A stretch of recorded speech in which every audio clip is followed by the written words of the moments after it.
Hello guys, तो दोबारा से स्वागत है आप सभी का आपके अपनी चैनल द कोड बॉय में। मेरा नाम है राजर्षि कोइसा और आज हम लोग बात करने वाले हैं एरिथमेटिक ऑपरेटर्स के बारे में। तो लास्ट वाले वीडियो में भी हमने इसी के बारे में बात की थी, लेकिन लास्ट वाले वीडियो में हम ने जो किया था, हमने क्या किया था, जब हम लोग कोड्स लिख रहे थे तब हमने पहले से ही कंप्यूटर को बता दिया था कि नंबर 1 की वैल्यू 5 है या 7 है, नंबर 2 की वैल्यू 6 है या 8 है। हमने पहले से ही कंप्यूटर को ये पहले बता दिया था। लेकिन इस बार हम लोग क्या करेंगे, जब हम लोग कोड्स लिखकर प्रोग्राम रन कराएंगे, कंपाइल करके जब प्रोग्राम हमारा रन होगा तब कंप्यूटर हमें सामने से पूछेगा कि नंबर 1 की वैल्यू क्या है और नंबर 2 की वैल्यू प्लीज़ आप लिख लिए। और फिर वो हमें आंसर देगा। तो वीडियो शुरू से करने पहले मेरे आपसे एक छोटी सी रिक्वेस्ट है। तो अगर आप ने अभी तक मेरे लिए सी प्रोग्रामिंग लैंग्वेज की प्लेलिस्ट सेव नहीं की है तो आप सेव कर लीजिए। कोई आप अपने कोई से भी फेवरेट ब्राउज़र के अंदर यूट्यूब खोल लीजिए और उसके अंदर आपको बस सर्च करना है द कोड बॉय। उसके अंदर आपको बस एक फ़िल्टर लगाना है चैनल का और ये रही। ओके, तो यहाँ पर आप प्लेलिस्ट वाले सेक्शन में जाना और आप बस इसे यहाँ से सेव कर सकते हो। तो सेव करने से सेव करने से जब भी मैं आपको programming I mean C language का वीडियो अपलोड करूँगा तो आपको पता चल जाएगा कि मैंने सी के एक वीडियो अपलोड की है। और आप इसको ज़्यादा से ज़्यादा शेयर कीजिए ताकि दूसरे लोगों को भी पता चले कि अगर वो लोग भी इंटरेस्टेड है तो वो भी आके यहाँ पर सी सीख सके। और लास्ट वाले वीडियो में मैंने आपको बताया था कि एक्सरसाइज करने के लिए दी थी मैंने आपको। तो मैंने आपको 2 नंबर्स दिए थे और उससे आपको एडिशन करना था, सब्सट्रैक्शन करना था, डिवीजन करना था और मल्टीप्लिकेशन करना था। तो डिवीजन के अंदर मैंने क्या खास लिखा था कि आप को फ्लोट का इस्तेमाल करना है। तो फ्लोट क्या है, आपको मैंने लास्ट वाले वीडियो में बताया था, जब भी हमें पॉइंट के अंदर वैल्यू चाहिए, आंसर चाहिए, तो हमें फ्लोट का इस्तेमाल करना है, ना कि इंटीजर का। जो आईएनटी होता है उसको इंटीजर बोलते हैं, ना कि हमें इंट का इस्तेमाल करना है, हमें सिर्फ फ्लोट का इस्तेमाल करना है। और मैंने दी था नंबर 19 और दूसरा नंबर दिया था नंबर 23। तो आई होप कि आपको वो समझ में आ गया होगा। अगर आपको उसके अंदर कोई से भी डाउट हो, अगर आपको वो समझ में ना आया हो, तो आप मुझे इंस्टाग्राम पर मैसेज कर सकते हो या तो फिर आप यूट्यूब के अंदर कमेंट में भी मैसेज कर सकते हो। तो मैं आपको तुरंत ही ट्राई करूँगा कि मैं आपको जल्द से जल्द रिप्लाई दूँ। ओके, तो सबसे पहले तो हम लोग एक हमारी नई फाइल बना लेते हैं एड डॉट सी करके। ओके, सॉरी, ये हमारी पहले से ही बनी हुई थी। हम एक काम करते हैं, इन सबको डिलीट कर लेते हैं। पहले मैंने लास्ट वाली जो वीडियो बनाई थी वो मेरी करप्ट हो गई थी, इसलिए पहले से ही बनी हुई थी। ओके, तो हम लोग इसका एक नाम दे देते हैं एड डॉट सी। आप अपने हिसाब से कोई भी सा नाम दे सकते हो। तो हम सबसे पहले क्या लिखेंगे, hash include studio dot H, उसके बाद इंट मेन और उसके बाद करली ब्रैकेट के अंदर हमें लिखना है इंटीजर। इस इंटीजर के अंदर हमने वैल्यू डालनी है नंबर 1, फिर नंबर 2 और तीसरी वैल्यू जिसके अंदर नंबर 1 और नंबर 2 का एडिशन सम स्टोर होगा। तो नंबर 3 क्या होगा, ये देखो, नंबर 1 की वैल्यू हम लिख देंगे। तो नंबर 1 की वैल्यू हमें मिल गई। नंबर 2 की वैल्यू भी हम लोग लिख देंगे। तो नंबर 2 की वैल्यू भी नंबर 2 के अंदर सेव हुई। पर जो नंबर 3 की वैल्यू है, जो इन दोनों का सम का आंसर होगा, वो कहाँ पर से होगा, तो इसलिए हम लोग यहाँ पर सम का इस्तेमाल करेंगे। ये एक तीसरा इंटीजर है, आप ऐसा मान लो। ओके, तो अब हम लोग सबसे पहले लिखेंगे यहाँ पर प्रिंट एफ और यहाँ पर लिखेंगे एंटर वैल्यू ऑफ ए। तो आपको ये तो समझ में ही आ गया होगा, प्रिंट स्टेटमेंट के बारे में बताया था। इसका मतलब क्या होगा, नंबर कंप्यूटर हमें डिस्प्ले करा के देगा कि नंबर 1 की वैल्यू दीजिए। नंबर ए मैंने लिख दिया, सॉरी, यहाँ पर मुझे लिखना था नंबर 1। हाँ, नंबर 1 की वैल्यू आप यहाँ पर दीजिए। तो अब आप ध्यान से देखना, अब हमें लिखना है स्कैन एफ। मैं पहले लिख देता हूँ, फिर उसके बाद मैं आपको एक्सप्लेन करूँगा। यहाँ पर हमें लिखना है %d, फिर कॉमा, उसके बाद एंड और उसके बाद हमें लिखना है नंबर 1। ओके, तो अब आप लोग सोचोगे कि ये मैंने स्कैन करके क्या लिखा, तो ये देखो, इससे सिर्फ डिस्प्ले होगा। कंप्यूटर को पता थोड़ी ना चलेगा कि मुझे नंबर 1 की वैल्यू मांगनी है। कंप्यूटर को कैसे पता चलेगा? कंप्यूटर को स्कैन एफ के कारण पता चलेगा कि हाँ, मुझे नंबर 1 की वैल्यू चाहिए, मुझे नंबर 1 की वैल्यू मांगनी है। तो इसने हमें यहाँ पर प्रिंट करा के, कंप्यूटर ने तो बता दिया कि नंबर 1 की वैल्यू दीजिए, लेकिन देनी क्या है? कंप्यूटर को कैसे पता चलेगा कि मुझे नंबर 1 की वैल्यू देनी है, चाहिए? तो इसलिए स्कैनएफ का इस्तेमाल होगा। तो आई होप कि आपको समझ में आ गया होगा। तो यही सेम चीज़ हमें करनी है नंबर 2 और नंबर 3 के में भी। ओके,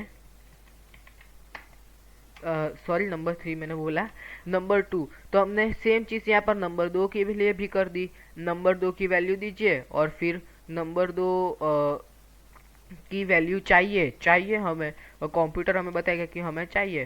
तो हमको यहाँ पर एंटर करनी है स्कैनएफ के अंदर।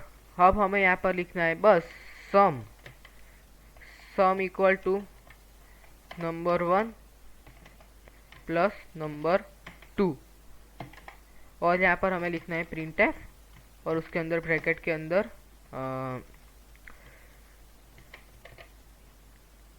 एडिशन इज, मैं शॉर्ट में ऐड ही लिख रहा हूँ, %d कॉमा आएगा सम। तो ये वाली चीज़ भी लास्ट वाले वीडियो में आई थी, तो ये भी आपको पता होगी।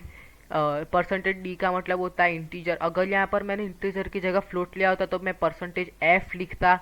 और अब हम लोग इसको सेव कर लेते हैं सबसे पहले तो, और हमारा टर्मिनल खोल लेते हैं, और उसके अंदर लिख देते हैं रन कराने के लिए GCC, और फाइल का नेम जो हमने दिया है add.c, और यहाँ पर .dk/dk a.exe। ओके, तो अब हमसे कंप्यूटर वैल्यूज मांग रहा है। नंबर 1 की वैल्यू दीजिए, तो हम लोग दे देते हैं 4। नंबर 2 की दीजिए, तो हम लोग दे देते हैं 6। तो आंसर हमारा 10 आना चाहिए। तो क्या हमारा आंसर 10 आएगा? तो जी हाँ गाइस, हमारा आंसर 10 आ गया है। तो अब आप लोग सोचोगे कि ये मैंने इतनी ज़्यादा 4 लाइन में क्यों लिखा? क्या ऐसा कोई शॉर्ट तरीका नहीं है कि इससे मैं कम लाइन्स में लिख सकता हूँ? तो मैं आपको एक बार बता देता हूँ। तो एक काम करते हैं, हम इसको हटा देते हैं, और हम यहाँ पर नंबर 1 के साथ नंबर 2 की भी वैल्यू मांग लेते हैं, एंड नंबर 2।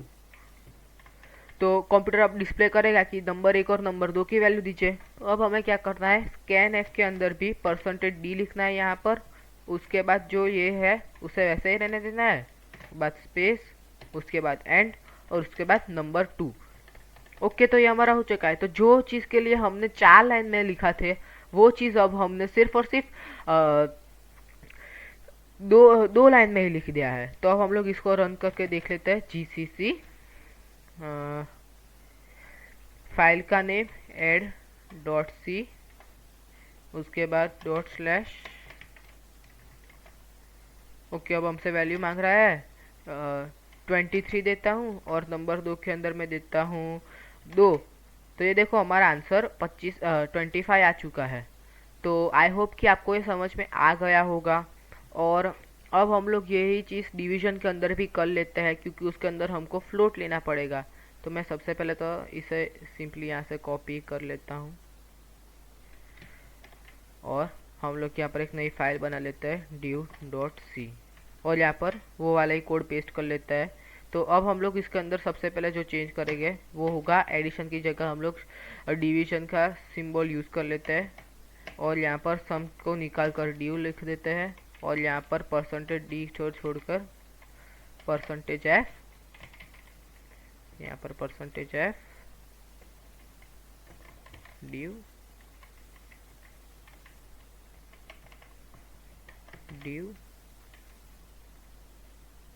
ओके, तो यहाँ पर हमने लिख दिया है। यहाँ पर सिर्फ एक फ्लोट लिखना रह गया। ओके, तो यहाँ पर हमने जहाँ जहाँ पर भी इंटीजर था वहाँ पर हमने बदल कर फ्लोट कर दिया, और ये जो प्लस की साइन थी उसकी जगह हमने डिवीजन की साइन लिख दी।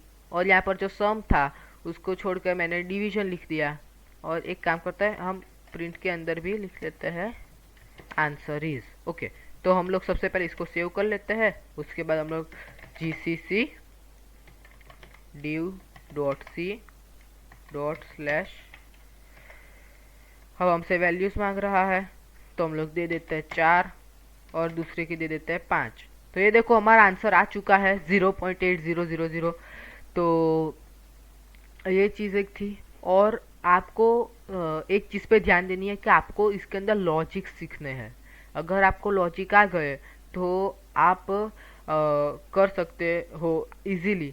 तो इसलिए मैंने आपको एक थोड़ा सा इस बार एक्सरसाइज के अंदर एक थोड़ा सा ट्रिकी सा क्वेश्चन पूछा है। वो है कि किसी भी एक किसी नंबर का स्क्वायर आपको फाइंड करना है। आपको उसके अंदर क्या करना है, मैं आपको थोड़ी सी हिंट पहले दे देता हूँ। तो आपको पहले तो स्क्वायर की आपको पहले स्क्वायर की वैल्यू लेनी है नंबर 1 के अंदर। उसके बाद आपको स्क्वायर का मतलब क्या होता है, एक ही सेम नंबर का मल्टीप्लिकेशन। मान लो अगर 2 का स्क्वायर है तो 2 इंटू 2 करेंगे तो 4 आ गया। तो सेम ही चीज़ करनी है। तो आपको यहाँ पर जो स्क्वायर लिखकर आपको यहाँ पर स्क्वायर के अंदर आई मीन जो आंसर होगा यहाँ पर जो हमने दूसरा इंटीजर लिया होगा, बस आपको सेम ही नंबर को मल्टीप्लिकेशन कराना है। जैसे कि हमने यहाँ पर नंबर 1 और नंबर 2 को डिवाइड किया, वैसे ही आपको नंबर 1 और नंबर 1 को मल्टीप्लिकेशन ही करना है।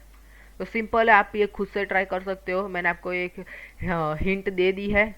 तो एक और बात मैं आपको बताना चाहूँगा वो है कमेंट्स के बारे में। तो कमेंट्स क्या होता है, पहले हम इसके एंड में रिटर्न 0 लिख देते हैं। ओके, तो रिटर्न 0 क्या है मैं आपको बता देता हूँ। इसका मतलब होता है कि प्रोग्राम यहाँ पर अंत होता है, एंड होता है। और आई मीन जो भी चीज़ हमारा शुरू किया था हमने, बहुत सारी वैल्यूज़ और वो सब हुआ, और उसके बाद यहाँ पर सबको 0 हो गया।